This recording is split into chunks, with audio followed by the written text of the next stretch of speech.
வணக்கம். நான் வசந்தராமன். என் கூட இன்னைக்கு திலீப் என்ன கூட்டின்னு வந்திருக்கிற ஒரு முக்கியமான டாபிக் பர்பிங், ஏப்பம். அது எதனால வருது? ஒன் ஆஃப் த பேரண்ட் என்கிட்ட மெசேஜ் பண்ணியிருந்தாங்க. சரி, என் குழந்தை பால் குடிச்ச உடனே ஏப்பம் வருது சார். சரி, ஓகே. இதனோட ஏப்பத்தோட மெத்தட்ஸ் நான் உங்களுக்கு ஷார்ட் வீடியோஸ்லையும் போட்டிருக்கேன். இப்போ லாங்லையும் கொஞ்சம் எலாபரேட்டடாக பேசலான்ற மாதிரி. ஏப்பம் பெரியவங்களுக்கு எப்போ வரும்ன்றது பார்த்தோன்னா, காரமாக சாப்பிடும் பொழுது, ஸ்மோக் பண்ணும்போது, கம்ஸ் இது பண்ணும் பொழுது, பேசும்பொழுது, சாப்பிடும் பொழுது, இந்த டைம்லலாம் என்ன பண்ணும்னா, காத்து சாப்பாடோட உள்ளார போகும். திருப்பி ஏப்பமா வெளியில வரும். இதே தான் குழந்தைகளுக்கும் நடக்கும். சரிங்களா? இந்த ஒரு விஷயத்த சொல்றதுக்காக தான் இந்த ஒரு ஸ்பெசிஃபிக் வீடியோ. என்னை ஃபாலோ பண்ற அத்தனை பேருக்குமே என் நன்றிகள். Keep on texting me, keep on following me. இப்போ ஏப்பத்தை குறித்து நம்ம பேசிட்டு இருக்கும் பொழுது குழந்தை ஃபோம் மில்க்ன்ற மாதிரி சொல்லுவாங்க. அதாவது என்னன்றது பார்த்தோன்னா, அம்மாவோட பால் ஃபர்ஸ்ட் பால் எப்படி இருக்கும்ன்றது பார்த்தோன்னா, கார்போஹைட்ரேட்ஸும் வாட்டரும் அதிகமாக இருக்கும். போக போக போக பாலை சக் பண்ணும் பொழுது ஃபேட்ஸும் ப்ரோட்டீன்ஸும் அதிகமாக வரும். அதனால பெற்றோர்கள் நீங்கள் என்ன பண்ணணுன்ற பார்த்தோன்னா, பிரெஸ்ட் ஃபீடிங் பண்ணும் பொழுது ஃபுல்லாக ஒரு பக்கம் ஃபுல்லாக முடிஞ்சிட்ட பிறகு அடுத்த பக்கம் போக பாருங்க. ஏன் நான் எதுக்கு இது சொல்கிறேன்றது பார்த்தோன்னா, இந்த பக்கம் ஃபஸ்ட்டு குழந்தை சக் பண்ணும் பொழுது மில்க் வெளியில் வரும்பொழுது ஃபஸ்ட்டு கார்போஹைட்ரேட்ஸும் வாட்டரும் ஒட்டி வரும். செகண்ட் நீங்கள் இந்த பக்கம் கொண்டு போகும்பொழுது, இந்த பிரெஸ்ட்டுக்கு கொண்டு போகும்பொழுது திருப்பி அதே தான் கிடைக்கும். அதுக்கு அந்த காற்று, அந்த ப்ராப்பரான சக்கிங் இருக்கணும். அந்த காற்று உள்ளார போகிறதுனால அது குழந்தைங்களுக்கு ஏப்பம் வர செய்யும். சரிங்களா? இது வந்து ஒரு நார்மல் தான். எல்லாம் நிறைய பேர் வந்து ரொம்ப குழப்பிக்குவாங்க.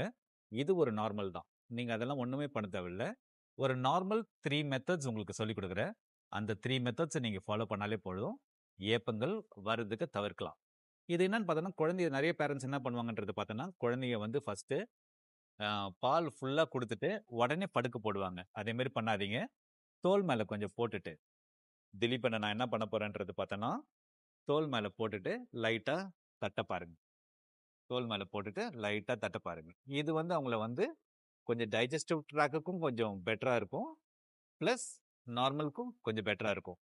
உங்களுக்கு 3 வேஸ் ஆஃப் மெத்தட் நான் உங்களுக்கு சொல்லிக் கொடுக்குறேன், எப்படி பர்பிங்க பண்ணலான்றது. ஃபஸ்ட்டு இவரோட இவரோட சிக் இருக்குது இல்லைங்களா?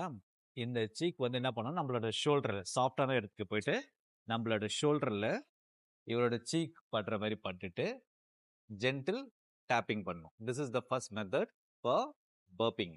செகண்ட், நெக் கண்ட்ரோல் இல்லாததுனால you have to be very careful with your neck. என்ன பண்ணணுன்ற பேர் பார்த்தோன்னா, திலீப்பனை நான் இப்போ உட்கார வச்சிருக்கிறேன்.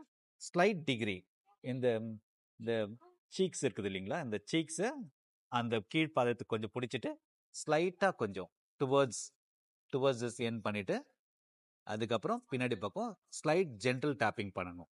This is the second method.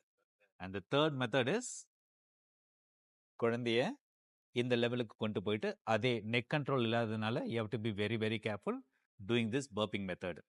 Gentle tap, இது மூணுமே குழந்தைகளுக்கு ஹெல்ப் பண்ணும். இந்த வீடியோ உங்களுக்கு யூஸ்ஃபுல்லாக இருக்கும்னு நினைக்கிறேன். Keep on texting me and keep on calling me up. நன்றி, வணக்கம்.